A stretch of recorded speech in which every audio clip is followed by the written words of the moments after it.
siapa yang menghalalkan khamr, ya maka berarti dia telah kafir, menggugat hukum Allah Subhanahu wa taala, ya, menggugat hukum Rasulullah sallallahu alaihi wasallam dan menyelisih kesepakatan para ulama.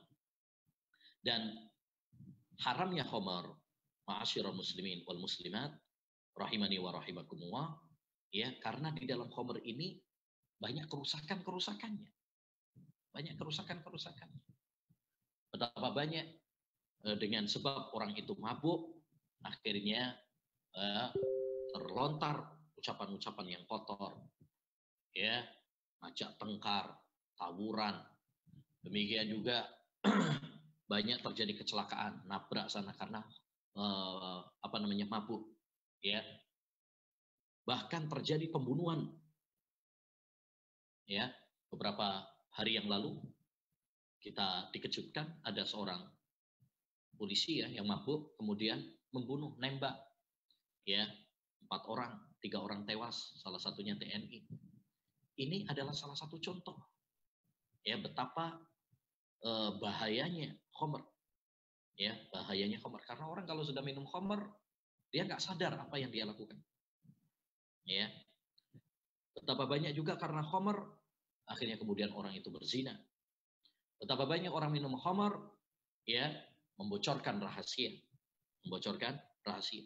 Betapa banyak orang minum khamr, akhirnya kemudian tengkar dengan istrinya, anaknya, ya, memukulinya, retak rumah tangga, dan betapa banyak karena sebab khamr orang sakit, ya, memiliki penyakit-penyakit yang sangat berbahaya. Dari sinilah tegas Islam mengharamkan khamr. Maka tidak boleh bagi siapapun untuk berusaha melegalkan, membolehkan, menghalalkan, ya, mengizinkan peredaran khamr ini. Bahkan wajib bagi pemerintah, para ulama untuk, ya, berupaya, ya, melindungi rakyat, melindungi kaum muslimin, ya, sebagai bentuk kecintaan, ya, pemimpin kepada rakyat adalah melarang dari peredaran narkoba, melarang dari miras dan minuman-minuman yang memabukkan, ya, agar akal-akal manusia, ya, tetap waras, jadi bukan malah rusak, ya. Kita adalah bangsa yang berketuhanan, bermoral, ya, bukan bangsa pemabuk yang rusak akalnya, ya. Jadi jangan sampai kita hanya karena ekonomi, hanya karena investasi, kemudian kita mengorbankan agama, mengorbankan akhlak, ya, dan lain sebagainya. Banyak ayat-ayat, banyak hadis-hadis Nabi Shallallahu Alaihi Wasallam yang melaknat, ya, siapapun yang berkontribusi, berpartisipasi dalam pelegalan khamr ini, ya, baik penjualnya, baik yang mengedarkannya, yang membuatnya, pembelinya, ya, pengiklannya, yang mensponsorkannya, semuanya, ya, dilaknat oleh Allah Subhanahu wa taala. Baik. Dan pembahasan tentang khamr tentu panjang, ya. Tentu panjang. Ada sebuah buku yang ditulis oleh Imam Ibnu Rajab Al-Hambali rahimahullahu ta'ala, buku yang menarik, Zammul Khamr, celaan bagi khamr, celaan khamr. Dalam buku ini beliau menjelaskan tentang, membawakan hadis-hadis, ayat-ayat tentang haramnya khamr, demikian juga bahaya-bahayanya, ya, di dunia maupun di akhirat. Ini sangat bagus sekali untuk dibaca, ya. Intinya khamr adalah haram dan sumber dari segala kerusakan. Al-khamru ummul khaba'is. Khamr itu adalah sumber semua kerusakan. Lantas bagaimana kita menghadapi ya, sekarang yang lebih viral, ya, perpres, ya, peraturan presiden yang melegalkan miras di beberapa tempat yang memang notabene mayoritas penduduknya adalah non-muslim, seperti Papua, Bali, NTT kalau nggak salah, ya, dan sebagainya. Yang pertama, tentu sikap kita sebagai seorang muslim tegas, kita mengikuti hukum Allah Subhanahu wa taala. Ya, mengikuti hukum Allah Subhanahu wa taala yang melarang khamr. Ini adalah suatu hal yang tidak bisa untuk ditawar-tawar. Ya. Jangan sampai kita menghalalkan apa yang diharamkan oleh Allah Subhanahu wa taala. Ya. Ketaatan kita kepada pemimpin ya bukan berarti kemudian kita mentaatinya dalam segala hal. Rasulullah SAW bersabda, la ta'ata li makhluqin fi maksiatil khaliq. Tidak ada ketaatan kepada makhluk dalam hal maksiat kepada Allah Subhanahu wa taala. Termasuk dalam hal pelegalan, ya, pembolehan, ya, hal-hal yang diharamkan oleh Allah. Jangan sampai kita karena pemimpin misalkan melegalkan, kemudian kita juga ikut melegalkan, naudzubillah min dzalik. Siapa yang menghalalkan apa yang diharamkan oleh Allah Subhanahu wa taala, ya, dan ketaatan seorang kepada pemimpin dalam hal yang jelas-jelas bertentangan dengan syariat, maka berarti telah menuhankan para pemimpin, ya, dan itu termasuk bagian dari kesyirikan kepada Allah Subhanahu wa taala. Maka tidak boleh bagi kita untuk taat kepada pemimpin dalam hal-hal maksiat kepada Allah Subhanahu wa taala. Ya, kita berlepas diri dari pembolehan tersebut, ya. Namun di sisi yang lain tidak boleh juga bagi kita menjadikan hal yang viral sekarang, Perpres sekarang ini, keputusan presiden yang melegalkan di beberapa tempat, ya, untuk memberontak kepada para pemimpin, menghasut, ya, para pemimpin, ya, dijadikan sebagai kendaraan politik, ya, untuk membuat permusuhan, ya, menggalang kekuatan melawan para pemimpin, misalkan, ya, seperti orang-orang Khawarij, maka ini juga keliru. Ya, kewajiban bagi kita adalah mendoakan kebaikan untuk para pemimpin. Kita doakan semoga Allah Subhanahu wa taala ya memberikan hidayah kepada para pemimpin kita. Ya, semoga Allah Subhanahu wa taala ya memberikan petunjuk kepada mereka sehingga meralat, merevisi, mencabut ya hal seperti itu ya demi kebaikan bangsa dan negara kita semuanya ya, dan demi terjaganya agama, moral dan akhlak ya kaum muslimin dimanapun berada, bahkan yang non muslim sekalipun, karena semua agama mengharamkan khamr, mengharamkan perzinahan. Ya, semua agama mengharamkan, nggak ada yang memperbolehkan. Maka sangat salah kalau kemudian seorang beralasan dengan kearifan lokal, ya, sangat salah juga dengan alasan ya investasi, kemudian menghalalkan ya apa yang diharamkan oleh Allah Subhanahu wa taala ya berupa miras, khamr dan sebagainya. Ini adalah alasan yang tidak tepat. Apapun alasannya ya, maka sangat tidak tepat ya mengizinkan peredaran miras ini. Apapun alasannya, baik alasan investasi, ekonomi, baik alasan kearifan lokal, ya tentu itu adalah alasan-alasan yang lemah seperti sarang laba-laba. Ya, wajib bagi kita semuanya untuk mengingkari, ya, dan menjadikan hal ini sebagai materi edukasi kepada masyarakat, ya, untuk mengharamkan khamr, ya, mengingatkan kepada mereka akan bahayanya khamr dan lain sebagainya, ya. Dan tetap kita doakan untuk para pemimpin kita, semoga Allah membuka hati mereka, semoga Allah Subhanahu wa taala menjadikan mereka tetap dalam bimbingan Allah Subhanahu wa taala, ya, agar merubah, mencabut ya keputusan tersebut, ya, karena kebaikan para pemimpin adalah kebaikan negara dan rakyat juga. Itu mungkin prakata dari saya tentang masalah ini ya yang lagi viral. Semoga Allah Subhanahu wa taala menjaga kita semuanya, menjaga negara kita dari segala bahaya dan dari segala bencana. dan semoga Allah Subhanahu wa taala memberikan taufik kepada para pemimpin kita untuk menuju apa yang diridhai oleh Allah Subhanahu wa taala. Demikian, selanjutnya jika ada pertanyaan-pertanyaan terkait materi, silakan. Alhamdulillah, demikian teman-teman pembukaan dari Ustadz Yusuf Abu Beda terhadap materi hari ini. Jika ada yang ingin bertanya, silakan bisa raise hand, bisa bertanya langsung, atau juga bisa menulis di kolom chat komentar. Saat ini masih ada yang belum paham mungkin atau butuh penegasan dari antum. Sebenarnya sikap kita terhadap pemimpin kita itu yang seperti ini bagaimana, Sat? Yang jelas, yang syarih, yang jelas itu harus kita bagaimana terhadap pemimpin kita yang seperti ini. Karena seperti yang antum katakan tadi, ini di bawah atau ditarik ke ranah politik hasilnya seperti itu, Sat.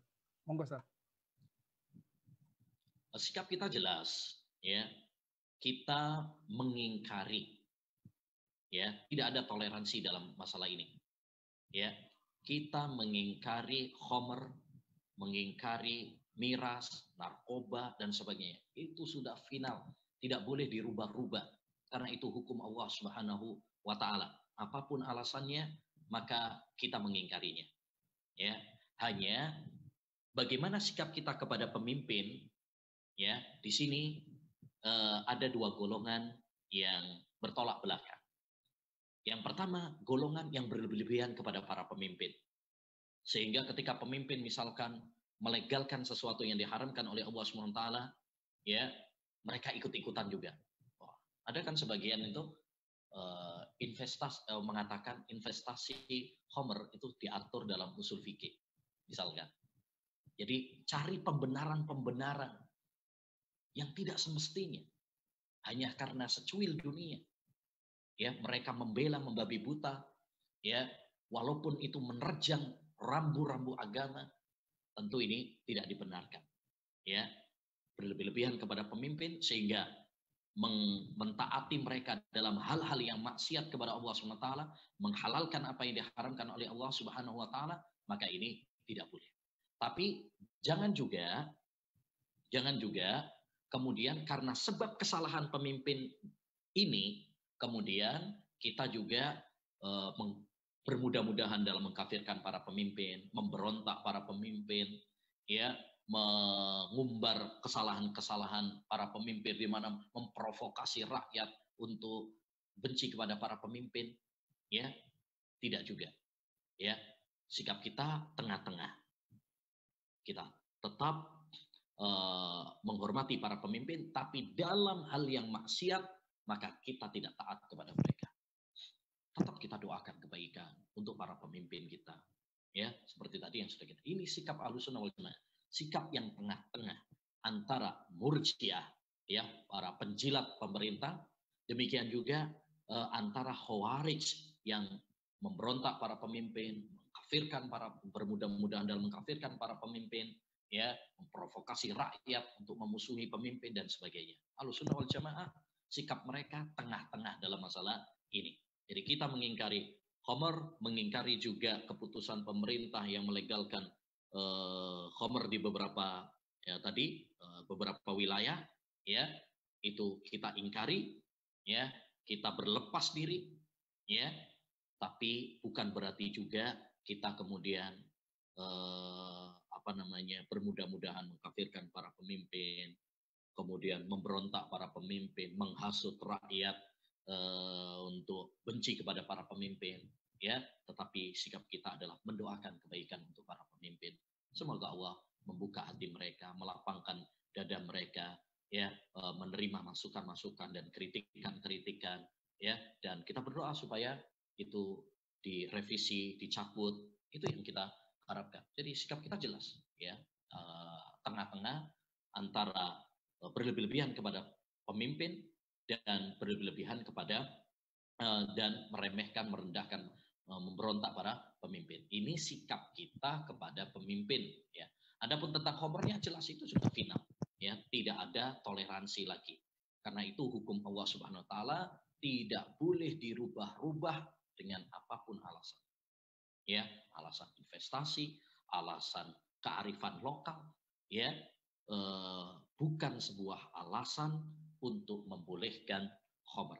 Ya, khamr hukumnya tetap haram apapun alasannya.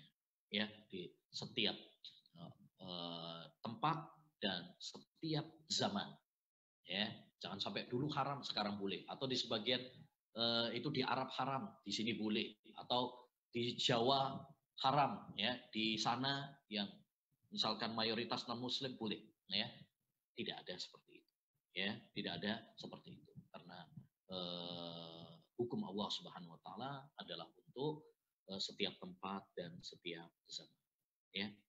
Jadi bedakan antara sikap kita kepada khamr itu jelas haram, adapun sikap kita kepada pemimpin, ya, yang tadi ya melegalkan atau ya memiliki pelegalan kepada, tidak semua ini ya di Indonesia, ini yang harus digarisbawahi juga, bahwa keputusan Perpres itu setahu saya bukan untuk semua kota, tapi itu hanya untuk beberapa kota yang memang notabene mayoritas non-muslim, ya, mayoritas non-muslim. Ya, kita tidak tahu latar belakang pemerintah yang membolehkan. Mungkin ada desakan-desakan dari pengusaha non-muslim dan sebagainya. Ya, kita tidak tahu itu. Tapi yang jelas kita mengingkari, kita berlepas diri. Tapi jangan sampai kita berlebih-lebihan kepada pemerintah, membela, menjilat dalam keputusannya. Ya, walaupun mereka salah kita bela, ini juga keliru. Tapi juga jangan kemudian memberontak, memprovokasi hanya dengan karena kesalahan tersebut, ya, tetapi sikap kita tengah-tengah, ya, tidak menjilat, tidak juga memberontak, tidak berlebihan dan tidak meremehkan, tapi tengah-tengah, ya. Wallahu a'lam bishawab. Saya kira jelas sikap Ahlus Sunnah dalam masalah.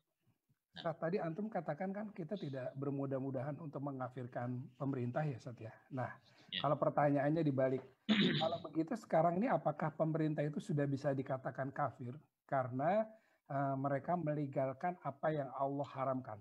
Mangga, Sat.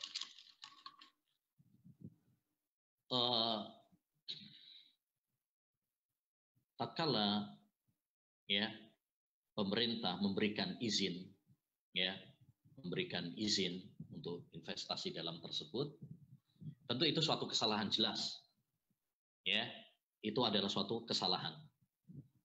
Tidak ada perselisihan di kalangan kita bahwasanya itu adalah suatu kesalahan, ya. Mudah-mudahan ya diralat, dicabut, itu harapan kita.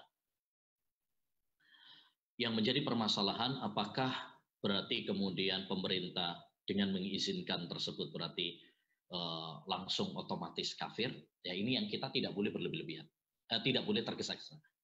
Kenapa demikian? Satu, tidak semua orang yang memberikan izin itu berarti menghalalkan.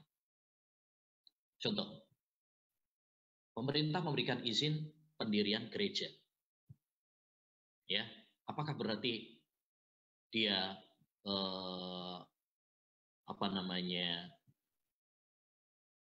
agamanya atau menyetujui selain agama Islam, ya, ridho dengan itu? Tentu tidak, ya. Jadi kita harus membedakan, ya, menghalalkan yang dikafirkan oleh para ulama itu adalah kalau dengan keyakinan, kalau seandainya dia mengatakan, ya, khamr halal, ya, khamr itu halal, nah itu berarti kafir, ya, kafir.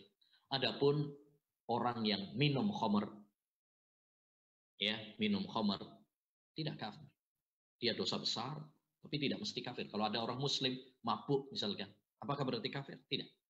Demikian juga orang yang mengizinkan misalkan untuk jualan dan sebagainya, tentu itu kesalahan, dosa besar, ya, dosa besar.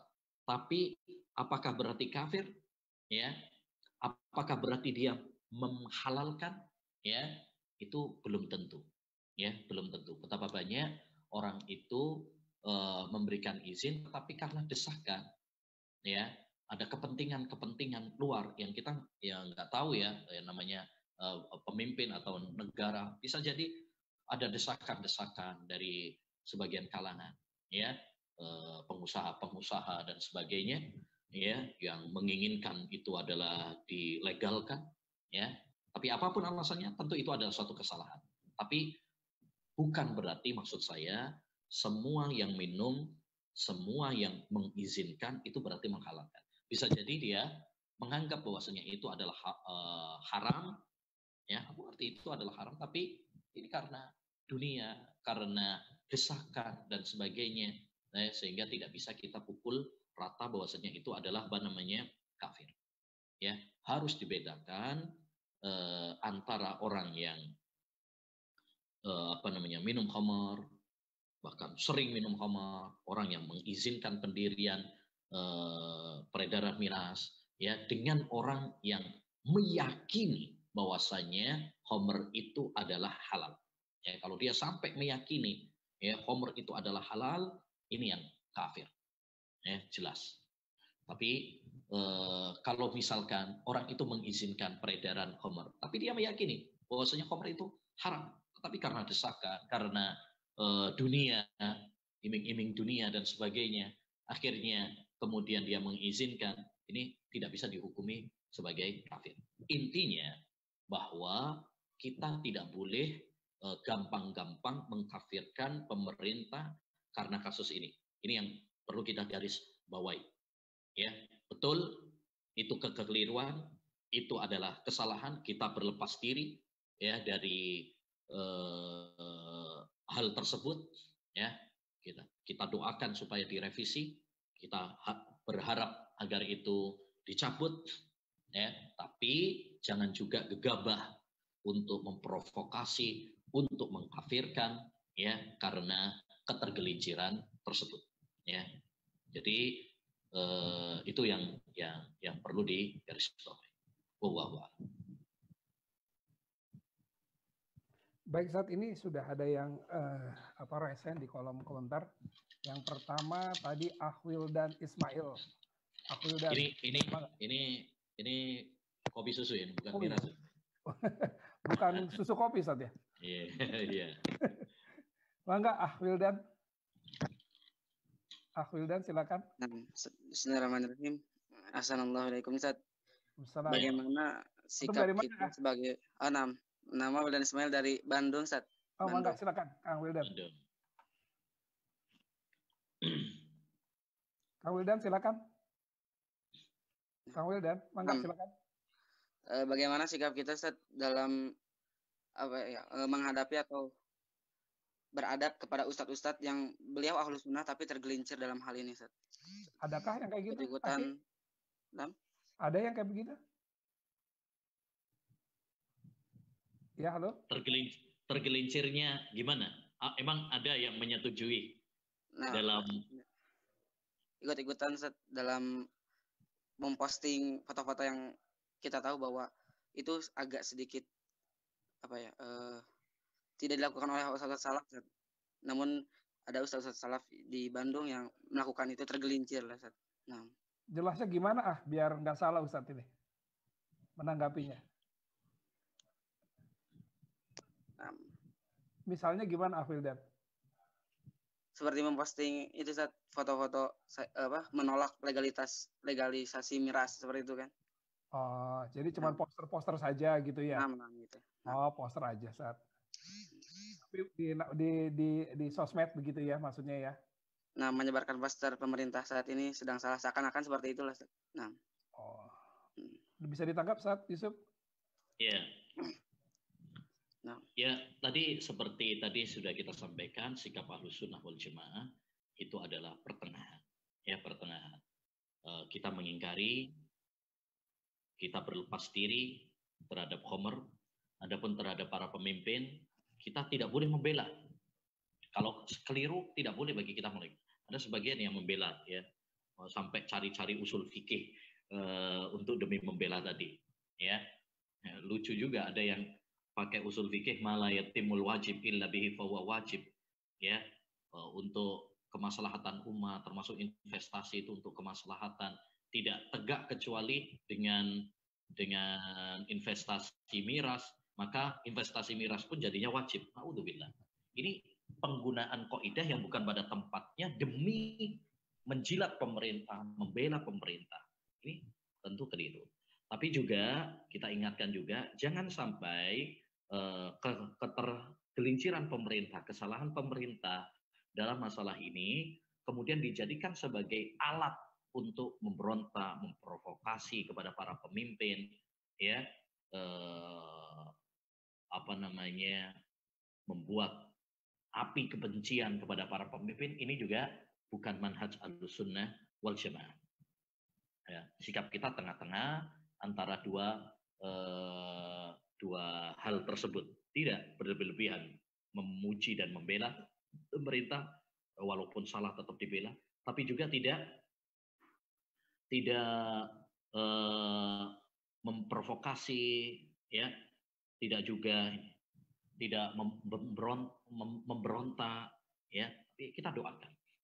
Baik, adapun mana juga maksudnya tadi yang ini belum terlalu jelas ya, cuma ya saya sudah nangkep tadi, misalkan apakah misalkan seorang ustadz nulis di sosmed misalkan kemudian ada gambar, mungkin ada kan di Google misalkan pemerintah seperti itu apakah sudah termasuk memprovokasi atau tidak? Wallahu alam. Yang kalau itu diiringi dengan kata-kata provokasi, ya, kata-kata provokasi, ya, tentu ya masuk. Tapi kalau misalkan hanya sekedar misalkan ya pengingkaran secara umum, maka tidak mengapa. Ya, maka tidak mengapa. Jadi kalau pengingkaran secara umum bahwa khamr ini haram, ya, sebagai nasihat bagi kaum muslimin, maka tidak mengapa. Tapi kalau sudah sampai pada taraf memprovokasi, ya, ada kalimat-kalimat yang memprovokasi, menjelek-jelekkan para pemimpin dan sebagainya, maka ini bukan manhaj Ahlussunnah wal Jamaah. Ya, bukan manhaj Ahlussunnah wal Jamaah. Yang paling bagus dalam masalah ini adalah kita doakan, ya. Kita doakan supaya pemerintah diberi hidayah oleh Allah Subhanahu wa taala, dan mudah-mudahan ya dengan adanya masukan-masukan, kritikan-kritikan, ya kan presiden kemarin juga ngomong ya minta untuk dikritik gitu ya kan. Ya, kalau mudah-mudahan dengan banyaknya kritikan-kritikan ya bisa dipertimbangkan lagi, dicabut, direvisi. Ya, wallahu a'lam. Baik, saat ini sudah ada yang resen, Kang Didin Khairuddin. Kang Didin, mangga Kang Didin. Kang Didin, silakan.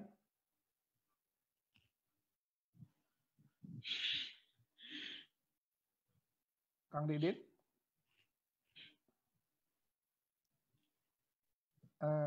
Mungkin yang lain dulu, kalau Kang Didin belum bisa, Cisauk mengaji, silakan. Bismillah. Assalamualaikum Ustaz. Waalaikumsalam warahmatullahi wabarakatuh. Waalaikumsalam warahmatullahi wabarakatuh. Afwan Ustaz, izin bertanya Ustaz. Tadi kan antum jelaskan bahwa sikap Ahlussunnah itu di pertengahan Ustaz. Tidak berlebih-lebihan dan tidak juga membela Ustaz. Seperti salah satunya kita bersikap dengan berdoa. Tidak mengurangi bahwa keutamaan dari berdoa Ustaz, mendoakan pemimpin kita dengan ketergelincirannya. Ana juga pernah mendengar bahwa sikap yang dibenarkan juga untuk menasehati pemimpin. Yang ingin Ana tanyakan Ustaz, apakah Ustaz salaf kita di sini atau asatidz kita, asatidz salaf atau sunnah ini sudah mempunyai andil Ustaz dalam melaksanakan untuk memberikan nasihat kepada pemimpin kita Ustaz. Jika memang sudah ada, apakah ini memang sudah dilakukan atau belum Ustaz? Ataukah hanya kita selama ini hanya dengan berdoa? Karena banyak fitnah terhadap dakwah salaf sendiri terhadap pemerintah ini seakan-akan seperti menjilat hal kita beberapa kali kan kita menyatakan bahwa kita mendoakan dan memberikan nasihat, namun terkadang belum terlihat, mungkin terkesan diam-diam kan sepertinya Ustadz. Cuman apakah memang sudah ada link kita untuk menasihati pemerintah Ustadz? Jazakallah khair Ustadz. Iya. Pertama,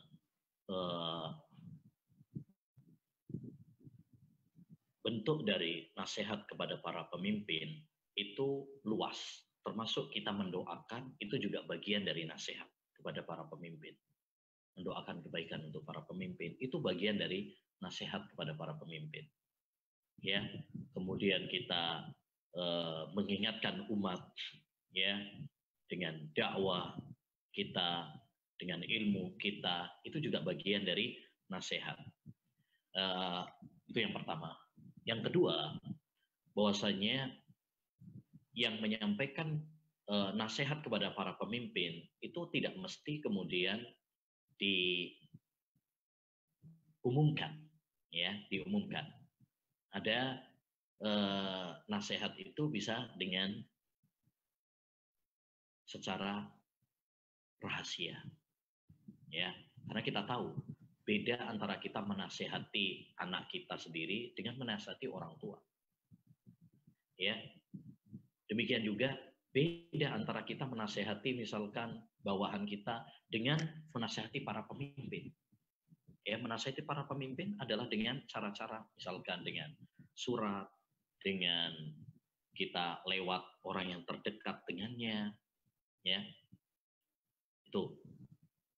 Dulu sahabat Usama bin Zaid pernah dikritik, apakah kamu telah menasehati Utsman bin Affan? Maka beliau mengatakan, haruskah aku menyampaikan kepadamu bahwa aku telah menasehati? Karena nasihat itu disampaikan secara rahasia, diam-diam, itu lebih utama karena lebih diterima daripada kalau nasihat disampaikan secara umum di publik, di media massa dan sebagainya. Yang ketiga, bahwasanya yang menyampaikan nasihat kepada, apalagi kalau sekarang misalkan presiden, nggak harus dari kita, dari dai Ahlus Sunnah wal Jamaah, ya. Ini adalah suatu kewajiban yang fardu kifayah, ya, fardu kifayah. Jika ada yang sudah menyampaikan kepada pemimpin, maka itu sudah mencukupi. Alhamdulillah, dalam hal ini sudah ada misalkan MUI, Majelis Ulama Indonesia, ya, yang juga sudah tegas menyatakan sikap, ya, untuk mengingkari hal ini. Ada juga dari ormas-ormas, ya, dan mereka biasanya secara umum lebih didengar oleh pemerintah daripada kita ustadz sunnah yang memang link untuk kepada pemerintah juga sebatas yang saya tahu juga agak sulit, ya. Kita tahulah, ya, untuk ke pemerintah itu nggak gampang, apalagi pemerintah pusat gitu, ya. Mungkin kalau pemerintah yang di daerah mungkin lebih mudah, tapi kalau apalagi semacam presiden, ya, ini tentu tidak mudah, ya, linknya. Maka yang biasanya lebih didengar itu adalah dari lembaga-lembaga ormas-ormas besar, ya, di negeri kita. Ya, alhamdulillah sudah ada MUI, sudah ada misalkan Muhammadiyah, Nahdlatul Ulama, ya, yang sudah menyatakan sikap, ya, tentang investasi miras ini, ya, dan itu sudah mencukupi karena berarti sudah tersampaikan kepada, ya, pemerintah, berarti, ya, itu sudah mencukupi. Karena dakwah, nasihat itu bukan semuanya wajib melakukan, ya, tetapi kalau sudah tersampaikan, ya, berarti sudah fardu kifayah, ya. Sama seperti ada, sama seperti misalkan merawat jenazah, apakah semuanya harus? Tidak.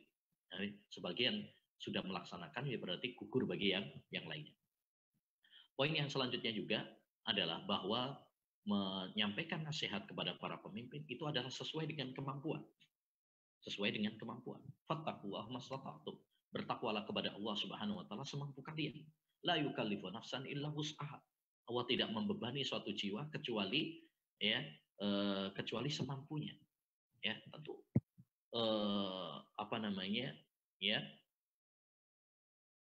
semua usaha yang bisa dilakukan untuk kebaikan, ya, kebaikan, maka harus diupayakan semampunya. Yang mampu menasehati dengan lisan ya dengan lisan, yang mampu dengan doa ya doa, yang mampu menasehati ya dengan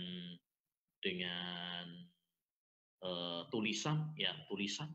Jadi menasehati semuanya ada tahapan-tahapannya, tingkatan-tingkatannya sesuai dengan kadar kemampuan masing-masing.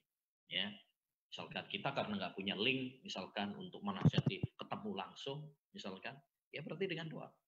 At-taqwa mastata'tu. Yang mampu bisa bertemu, ya nasihati dengan lisan.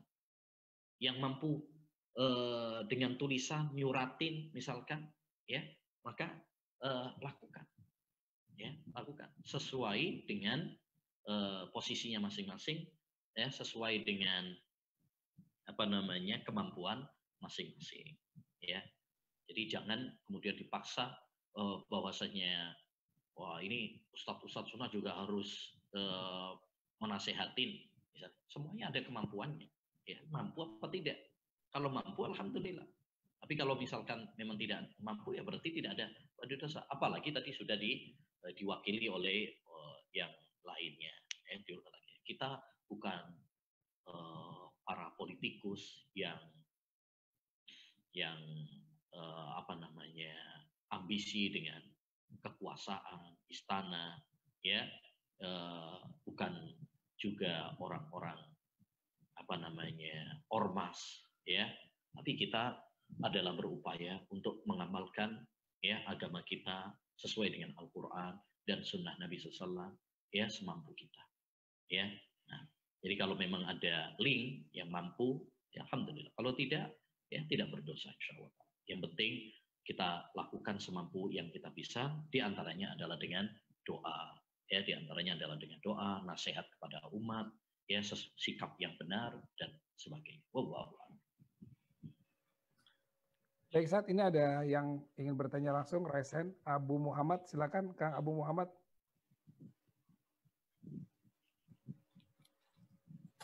Assalamualaikum Ustaz. Waalaikumsalam. Nabi Muhammad siapa ini? Abu Muhammad Gresik, Ustaz. Oh. Ustaz, Ana izin bertanya Ustaz terkait tema kajian malam hari ini yang cukup menarik Ustaz. Ana baca di flyer itu QA online daring seputar akidah, bagaimana sikap seorang muslim atas legalisasi miras Ustaz. Yang Ana tanyakan adalah sebenarnya sejauh mana sih Ustaz hubungan antara akidah dengan legalisasi miras ini Ustaz? Udah ya, jangan banyak-banyak.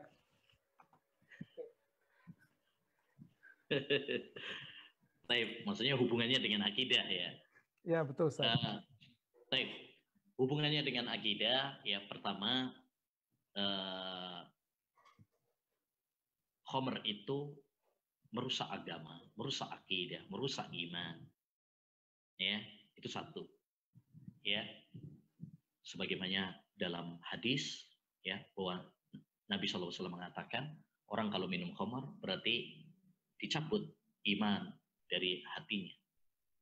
Orang yang berzina dicabut iman dari hatinya. Ya, jadi ini merusak keimanan, merusak akidah, merusak agama. Ya. Makanya Allah Subhanahu wa taala mengatakan ya ayyuhalladzina amanu innamal khamr wal maisir. Wahai orang-orang yang beriman, siapa yang ngaku beriman? Ya, ayat yang kalau dimulai dengan wahai orang-orang yang beriman berarti ayat penting dan merupakan konsekuensi keimanan. Ya, maka ada hubungan antara kita meninggalkan khamr dengan keimanan. Siapa yang mengaku beriman berarti dia harus meninggalkan khamr. Itu tuntutannya. Kalau kita masih minum khamr, curigai keimanan kita. Ya, curigai keimanan pada diri kita, akidah kita. Ya, orang yang minum khamr berarti imannya lemah, akidahnya rusak. Ya, Yang kedua, kaitannya dengan akidah juga, yaitu tadi yang kita ingatkan. Ketika misalkan pemimpin melegalkan, menghalalkan, terus kita mentaati dalam kemaksiatan tersebut, ini termasuk ya kesyirikan dalam taat. Ya, karena ketaatan kita hanya kepada Allah Subhanahu wa taala. Ya, tidak boleh mentaati pemimpin dalam hal menghalalkan apa yang diharamkan oleh Allah Subhanahu wa taala. Ini termasuk bagian ya kesyirikan kepada Allah Subhanahu wa taala yang tentu merusak tauhid, merusak akidah. Makanya tadi sudah kita ingatkan, jangan sampai kita menjadi penjilat-penjilat ya yang membela pemerintah ya, tatkala mereka salah juga kita bela, kita carikan dalih-dalih untuk membolehkan, ya, maka ini adalah termasuk bentuk kesyirikan dalam ketaatan yang menodai tauhid. Kemudian juga kaitannya dengan tauhid juga adalah sikap kita kepada pemerintah. Jadi kita sudah sampaikan. Ini masalah sikap kepada pemerintah ini adalah bagian dari akidah, ya, bagian dari akidah juga. Ya, makanya pembahasan sikap kepada pemerintah itu dibahas oleh para ulama-ulama dalam kitab-kitab akidah. Bagaimana kalau pemimpin zalim, bagaimana kalau pemimpin salah, ya, bagaimana sikap mereka, apakah kita memberontak mereka, ya, memprovokasi rakyat untuk mereka untuk membenci para pemimpin. Ini dibahas oleh para ulama dalam kitab-kitab akidah, menunjukkan bahwa ini adalah masalah-masalah akidah yang dibahas oleh para ulama.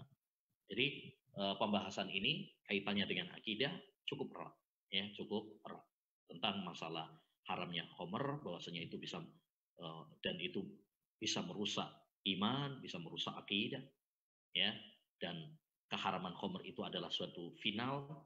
Siapa yang sampai menghalalkan khamr berarti keluar dari agama Islam. Kalau ada yang mengatakan khamr halal, ya, berarti dia kafir, murtad dari agama Islam, dan itu masalah akidah berarti. Yang kedua tadi yaitu masalah sikap kepada pemimpin, tatkala keliru, tatkala zalim, ya, bagaimana, apakah kita menjilat mereka, apakah kita memberontak mereka, ataukah bersikap seperti sikap Ahlussunnah. Ini masalah sikap kepada pemimpin, ini juga kaitannya dengan akidah. Ya, makanya para ulama membahas dalam kitab-kitab akidah itu adalah sikap, ya, kepada pemimpin. Ya, itu ada dalam kitab-kitab akidah. Wallahu a'lam. Ini ada Kang Didin Khairuddin yang akan bertanya. Silakan Kang Didin. Ustaz, assalamualaikum. Assalamualaikum warahmatullahi wabarakatuh. Assalamualaikum. Waalaikumsalam. Assalamualaikum ya Ustaz. Jadi saudara saya dikenal jagoan di kampungnya gitu Ustaz. Nah, beberapa pekan lalu membubarkan orang-orang yang sedang minum tuak di warung penjual tuak dan membuang-buang air tuak yang ada di dalam drum ke jalan, sekitar 3 drum Ustaz. Nah, apakah hal ini perbolehkan Ustaz, mengingat ada hadis man ro'a minkum munkaro falyughayyir hu biyadihi. Jazakumullahu khairan Ustaz. Jadi saudara ini pendekar Ustaz, jadi punya power di kampungnya. Pendekar atau polisi? Pendekar Ustaz. Jadi dulunya kayak preman gitu Ustaz. Preman Kang Didin ya. Pemberani gitu Ustaz. Sampai sekarang sih nggak ada efek ke saudara saya gitu Ustaz. Tapi ada... polisi manggil nggak gitu Kang? Malah saat itu ada backingan di situ, tapi mereka diem gitu. Nggak pihak keamanan sendiri manggil gitu kah? Atau ada dikasuskan oleh pihak keamanan? Enggak, jadi pas datang saudara saya itu, pihak Hansip ngikutin, hanya diem aja ngeliatin saudara saya ngobrak-abrik gitu. Bahkan katanya ada anggota juga di situ, tapi diem aja gitu, yang backingan di situ. Apakah hal ini boleh, Ustaz? Jelas ya, Ustaz ya? Ya. Ya, makasih Kang Didin. Ya. Ya, pertama tentu adanya khamr, adanya orang-orang yang memabukkan, itu perlu diingkari. Wajib diingkari. Ya. Dan ayat-ayat yang mewajibkan kepada kita mengingkari kemungkaran banyak sekali. Salah satunya tadi yang disampaikan oleh saudara penanya, man ra'a minkum mungkaran falyughayyirhu biyadihi. Siapa yang melihat suatu kemungkaran maka hendaknya dia merubahnya dengan tangannya. Fa illam yastati fa bi lisani, kalau nggak mampu maka dengan lisannya. Fa illam yastati fa bi qalbi, ya, jika dia tidak mampu maka dengan hatinya. Wa dzalika adzaful iman, dan itu adalah selemah-lemahnya iman. Taib. Berkaitan dengan apa yang dilakukan oleh saudara antum sebagai pendekar, ya, bukan sebagai polisi, ya, dengan mengobrak-abrik tempat mabuk-mabuk tadi, ya, itu tidak benar, ya, tidak dibenarkan. Betul, kita wajib mengingkari suatu kemungkaran, ya, kita semuanya wajib mengingkari orang-orang yang melakukan kemungkaran. Tapi, ya, harus diingat juga satu, bahwa mengingkari kemungkaran itu ada aturan-aturannya, ada kaidah-kaidahnya. Yang disampaikan oleh Nabi SAW, man ra'a minkum mungkaran, ya, falyughayyirhu biyadihi, itu bagi orang-orang yang memiliki kekuasaan. Ya, makanya saya tanya tadi, yaitu dia polisi atau pendekar. Kalau cuma sekedar pendekar, tidak punya wewenang untuk mengingkari dengan tangan. Justru itu bisa menimbulkan mafsadat lebih besar. Ya, bisa menimbulkan mafsadat mafsadat yang lebih besar. Tapi kalau itu adalah pemerintah yang memang memiliki, dan memang itu aslinya kewajiban pemerintah, ya, melarang tempat-tempat maksiat, ya, itu adalah kewajiban pemerintah. Jadi yang bisa kita lakukan adalah menyampaikan kepada pemimpin, pemimpin nanti yang menindak, ya. Ini misalkan orang mabuk-mabukan, mengganggu, membuat kita tidak nyaman, tolong dibubarkan, ya. Jadi kita sampaikan kepada mereka yang memiliki kekuasaan dan kekuatan. Adapun kita, ya, yang tidak memiliki kekuasaan, maka kalau mengingkari dengan tangan seperti tadi, maka itu bukan wilayah kita, dan itu bisa menimbulkan mafsadat lebih besar. Ya, mungkin karena tadi pendekar atau juara mungkin pada takut, tapi kita nggak tahu, bisa jadi nanti, ya, namanya orang, ya, kalau ada yang nggak seneng, ya, bisa jadi dibales atau yang sebagainya, ya. Yang jelas itu mengingkari dengan tangan itu adalah wewenang mereka-mereka yang memiliki kekuasaan. Adapun kita yang bisa kita lakukan adalah dengan lisan, ya, dengan lisan, ya, dengan lisan. Jangan sampai kita mengingkari kemungkaran dengan cara yang keliru, ya, sehingga malah menimbulkan mafsadat yang lebih besar, ya. Jadi itu yang pertama. Yang kedua, kalau itu kita terapkan, nanti akhirnya semua orang main hakim sendiri, ya. Ini ada kesyirikan, ya. Oh, ini ada tempat lokalisasi, kan. Sampaikan hal itu kepada yang berwenang supaya mereka yang memiliki kekuatan dan kekuasaan sehingga tidak menimbulkan madarat yang lebih besar, ya. Salah satu kaidah penting dalam mengingkari kemungkaran itu adalah tidak boleh menimbulkan madarat yang lebih besar. Kita ingat hadis Anas bin Malik tentang seorang Arab Badui yang kencing di masjid.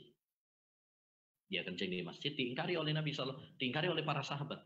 Tapi Nabi mengatakan, tunggu, biarkan dulu sampai selesai. Setelah selesai, baru diomongin sama Nabi. Ini masjid, nggak layak untuk dikencingi. Ini tempat sholat, tempat dzikir, tempat membaca Al-Quran. Kenapa Nabi tidak langsung mengingkari saat itu? Karena kalau diingkari saat itu, menimbulkan madarat yang lebih besar. Satu, menyakitkan dia. Ya. Dua, ya. Yang kedua adalah kalau diingkari saat itu, mungkin malah nyiprat kemana-mana najisnya, celananya, masjid mana-mana ya mestinya cuma di pojok saja, wah ini malah di tengah, di yang lainnya kena malah. Sehingga ini dibendung oleh syariat Islam, jangan sampai nanti melebar menimbulkan madarat yang lebih besar.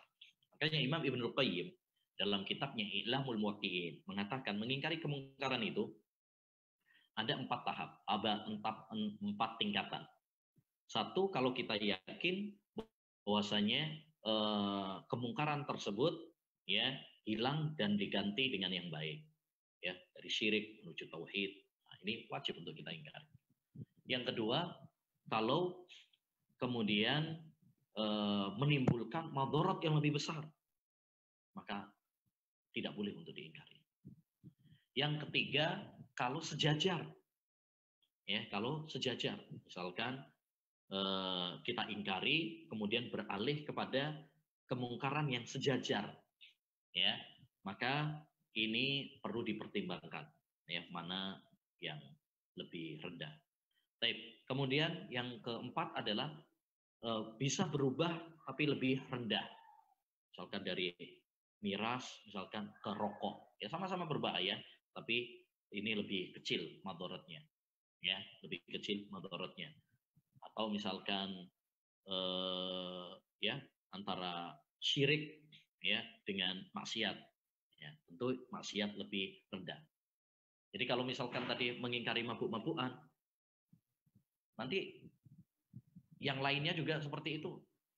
Bagaimana dengan kesyirikan? Misalkan ada orang yang melakukan syirikan, minta-minta di kuburan, apa langsung kemudian dibubarkan, kalau dia punya wewenang, punya hak untuk melakukan hal itu. Tapi kalau tidak, wah bisa dipukuli orang, ya, tawur orang, ya. Jadi jangan sampai kita mengingkari kemungkaran dengan cara yang keliru sehingga malah menimbulkan madarat yang lebih besar. Ya, jadi saudara antum perlu untuk belajar tentang fikih dakwah, ya, bukan hanya sekedar semangat mengingkari kemungkaran, tetapi ya semuanya butuh dengan ilmu, ya semuanya butuh dengan ilmu, sehingga tidak menimbulkan madarat yang lebih besar. Wallahu a'lam. Saat ini ada pertanyaan yang cukup menarik nih Sat, soal minuman keras yang 0% alkohol itu Sat, yang bahkan ditemui juga di Zamzam Tower itu di dekat Ka'bah di Mekah. Itu bagaimana sikap atau bagaimana pandangan Islam terhadap minuman 0% alkohol? Apakah artinya tetap alkohol atau bagaimana? Karena produknya itu dibuat oleh pembuat minuman keras gitu Ustaz, tapi labelnya adalah 0% alkohol. Bagaimana tuh Ustaz? Patokan khamr itu adalah memabukkan. Ya, memabukkan. Sekarang kalau antum minum itu mabuk apa tidak? Itu patokannya. Kalau memang mabuk, ya, itu adalah minuman yang memabukkan, maka itu khamr. Ya, baik itu di Saudi atau di yang lain. Kalau memang patokannya khamr, ya khamr. Kita tidak misalkan ya membela Saudi kalau memang keliru. Emang ada sebagian orang Saudi sendiri yang nggak benar juga ada, ya. Nah, ada yang mabuk, yang maaf yang mungkin berzina juga ada, di zaman Nabi juga ada, ya. Tapi setahu saya bahwa khamr di sana secara resmi dari pemerintah itu nggak boleh. Kalau memang ada yang itu berarti ilegal, ya ilegal. Itu yang pertama. Yang kedua, adapun yang tadi disebutkan itu tidak memabukkan. Kalau nggak salah apa ya, bintang ya, atau apa itu yang dulu dipermasalahkan juga. Oh ini juga dijual di Saudi. Di Saudi tidak memabukkan karena 0% tadi. Ya, berbeda kalau misalkan di tempat-tempat yang lain, misalkan di kita, misalkan itu ada alkoholnya, orang minum seperti itu adalah memabukkan, ya berarti khamr. Kalau misalkan di sana dengan nama yang sama kemudian tidak memabukkan, berarti bukan khamr. Kita jangan tertipu dengan label. Ya, yang paling penting itu adalah hakikatnya. Ya, al-ibrah bil haqa'iq la bil asma. Kata para ulama, yang menjadi patokan itu adalah hakikatnya, bukan nama. Ya, misalkan sama-sama namanya bir bintang, misalnya bir bintang. Ya, bisa jadi kalau di Indonesia ada bir bintang, kemudian mengandung alkohol, orang yang minum bir bintang tersebut mabuk, berarti itu khamr. Walaupun namanya bir bintang, khamr. Baik. Kemudian dijual di tempat yang lain atau diproduksi di negara yang lain, ya, ternyata itu 0% alkohol. Orang minum itu bir bintang misalkan, tapi nggak mabuk. Ya itu bukan khamr namanya, karena nggak memabukkan. Jangan tertipu dengan nama. Yang menjadi patokan adalah itu memabukkan, merusak akal apa tidak. Ini tadi saya, ini misalkan saya kasih contoh, ini kopi susu misalkan ya, kopi susu. Kalau saya tulisi di sini misalkan khamr, ya, saya katakan halal, walaupun tulisannya di sini khamr misalkan, karena yang menjadi patokan isinya, bukan nama. Sebaliknya, kalau misalkan ini khamr isinya, tapi saya tulisi di sini minuman segar, ya, hukumnya apa? Haram. Karena yang menjadi patokan bukan tulisan, tapi isi. Ya, jadi walaupun misalkan namanya sama-sama bir bintang misalkan, tapi di sini memabukkan karena mengandung alkohol. Yang di Saudi misalkan tidak memabukkan, ya beda hukum berarti.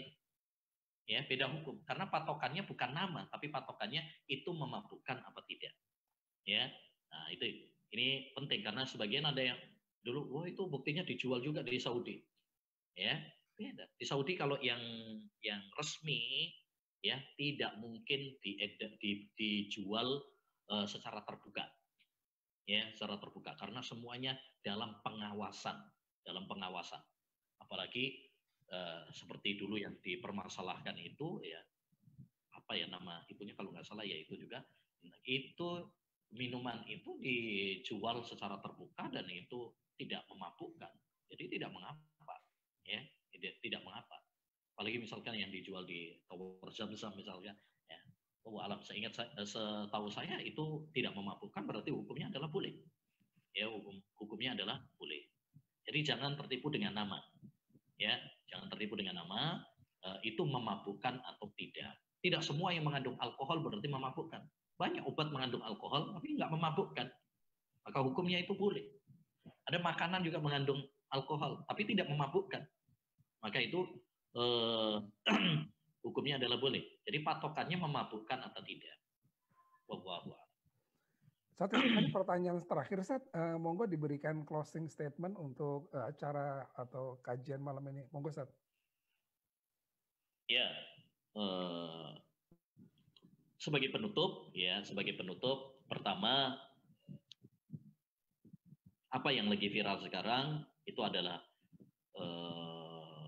ya, pelajaran bagi kita semuanya, ya untuk lebih meneguhkan agama kita, ya di tengah dahsyatnya fitnah, maka mari kita semuanya satu semangat belajar ilmu agama sehingga kita tahu bagaimana harus bersikap. Ya, yang kedua banyak berdoa kepada Allah Subhanahu wa taala agar Allah menetapkan kita ya di atas al-haq, di atas jalan yang lurus di tengah gelombang fitnah yang begitu dahsyat. Ya, kalau bukan karena Allah yang menguatkan kita, kita mungkin akan terkena fitnah-fitnah, syubhat-syubhat dalam masalah ini. Ya. Kemudian yang terkait kesimpulan materi kali ini, ya, pertama, khamr itu hukumnya haram dengan kesepakatan para ulama berdasarkan dalil-dalil Al-Quran dan Sunnah. Itu sudah final, tidak perlu diperdebatkan lagi. Ya, adapun sikap seorang Muslim menghadapi yang lagi viral sekarang, yaitu pemerintah yang membolehkan investasi miras di beberapa kota yang mayoritasnya adalah non-Muslim seperti Papua dan sebagainya, ya sikap kita pertama mengingkari, berlepas diri, ya supaya kita tidak termasuk orang-orang yang dilaknat oleh Allah Subhanahu wa taala. Yang kedua, kita jadikan ini sebagai bahan materi edukasi kepada masyarakat, mengingatkan kepada mereka akan bahaya khamr, ya. Nah, kemudian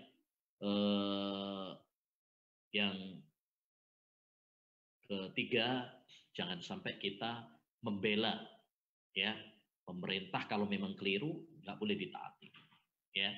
Dan sebagaimana juga sebaliknya, yaitu tidak boleh kita memberontak, memprovokasi rakyat karena ketergelinciran tersebut ya.